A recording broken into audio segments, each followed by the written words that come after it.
Oh my God. प्रधानमंत्री नरेंद्र मोदी पूरी तरह से हिल गए हैं, कह रहे हैं ओ माय गॉड, ऐसा कैसे हो गया। मुद्दा क्या मैं आपको बताता हूं दोस्तों। प्रधानमंत्री इसलिए नहीं हिले हैं क्योंकि देश में महंगाई की एक अप्रत्याशित आंधी आने वाली है। और वो खबर क्या है, बस कुछ ही देर में।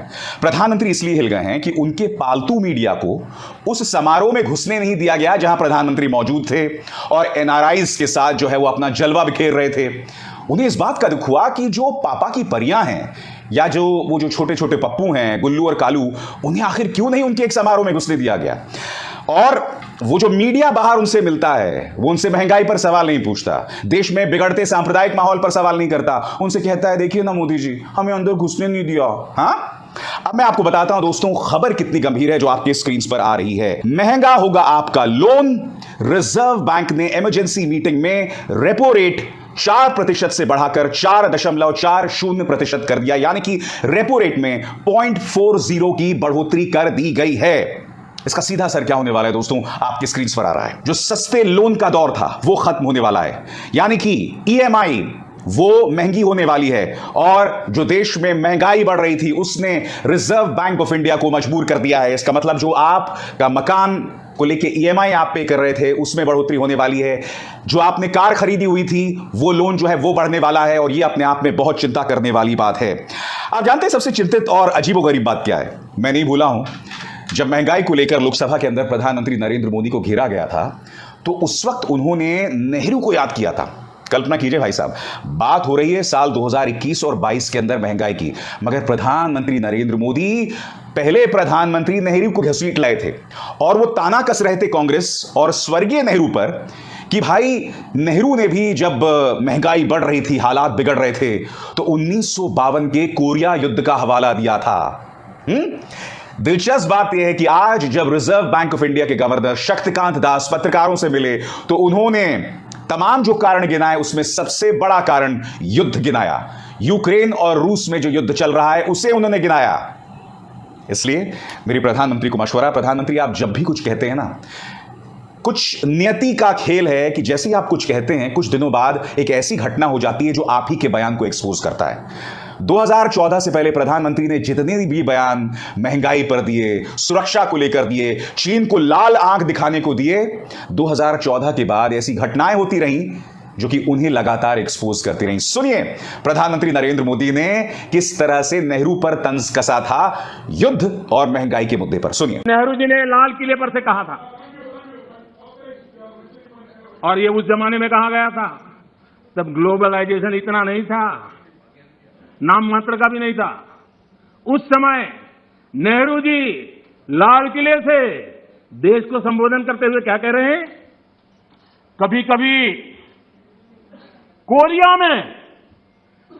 में लड़ाई भी हमें प्रभावित करती है। इसके चलते वस्तुओं की कीमतें बढ़ जाती है। इति नेहरू जी, भारत के पहले प्रधानमंत्री, और यह हमारे नियंत्रण से भी बाहर हो जाती है। देश के सामने देश का पहला प्रधानमंत्री हाथ ऊपर कर देता है, हाथ ऊपर कर देता है। आगे क्या कहते हैं? देखो जी, आपके काम की बात है। आगे कहते हैं, पंडित नेहरू जी आगे कहते हैं, अगर अमेरिका में भी कुछ हो जाता है तो इसका असर भी वस्तुओं की कीमत पर पड़ता है। सोचिए तब महंगाई की समस्या कितनी गंभीर थी कि नेहरू जी को लाल किले से देश के सामने हाथ ऊपर करने पड़े थे। और आज मैं आपको बतलाना चाहता हूं दोस्तों, जब शक्तिकांत दास पत्रकारों से मिले तो उन्होंने सबसे बड़ा कारण बताया वो युद्ध का बताया। किन कारणों से बढ़ी महंगाई, जानिए मोदी सरकार से। आरबीआई गवर्नर ने एमपीसी की बैठक के बाद मीडिया को संबोधित करते हुए कहा कि मार्च 2022 में खुदरा महंगाई तेजी से बढ़ी और 7% पर पहुंच गई। खासकर खाने पीने की चीजों की महंगाई के कारण हेडलाइन सीपीआई इन्फ्लेशन यानी खुदरा महंगाई तेजी से बढ़ी है।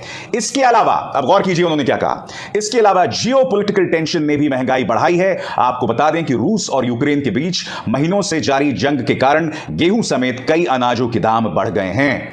इस तनाव से ग्लोबल सप्लाई चेन पर बुरा असर पड़ा है। गवर्नर दास इसी जियोपॉलिटिकल टेंशन की बात कर रहे थे। और कुछ देर पहले मैंने आपको सुनवाया प्रधानमंत्री नरेंद्र मोदी क्या कह रहे थे। प्रधानमंत्री नरेंद्र मोदी मौजूदा महंगाई के लिए, उसे जस्टिफाई करने के लिए, उस पर पानी फेरने के लिए देश के पहले प्रधानमंत्री नेहरू को याद कर रहे थे। इतनी बेतहाशा मोहब्बत है प्रधानमंत्री नरेंद्र मोदी को नेहरू जी से। वो तो 1964 को रुखसत हो लिया इस दुनिया से, मगर बीजेपी और संघ उन्हें आज भी याद करती है। दोस्तों, मैं आपको बतलाना चाहूंगा, इसके बाद शेयर बाजार में हाहाकार सा आ गया। आपकी स्क्रीन पर रिजर्व बैंक का फैसला मार्केट के लिए सरप्राइजिंग। आरबीआई का इस तरह से अचानक ब्याज दरें बढ़ाना बाजार के लिए काफी सरप्राइजिंग रहा। इस फैसले के बाद सेंसेक्स करीब 1300 पॉइंट गिरकर 55,700 के करीब पहुंच गया। मार्केट एक्सपर्ट अजय बग्गा ने कहा कि मार्केट के लिए यह काफी खराब है। आरबीआई को अचानक इस तरह का फैसला नहीं लेना चाहिए था। सीनियर इकोनॉमिस्ट बृंदा जागीरदार ने कहा कि महंगाई के बढ़ने की वजह से आरबीआई को यह फैसला लेना पड़ा है, यानी कि हर जगह हाहाकार मचा हुआ है। मगर आप में से कई लोग यह जानना चाहेंगे कि दरअसल ये रेपो रेट होता क्या है जो 0.40% बढ़ा दिया गया है। तो आपके स्क्रीन पर आसान शब्दों में यह रेपो रेट क्या है। रेपो रेट वो दर है जिस पर किसी देश का केंद्रीय बैंक, और भारत के सिलसिले में हमारा रिजर्व बैंक, धन की किसी भी कमी के हालात में कमर्शियल बैंक्स को पैसा उधार देता है। रेपो रेट का इस्तेमाल जो तमाम अधिकारी हैं वो इन्फ्लेशन या महंगाई को काबू में रखने के लिए करते हैं।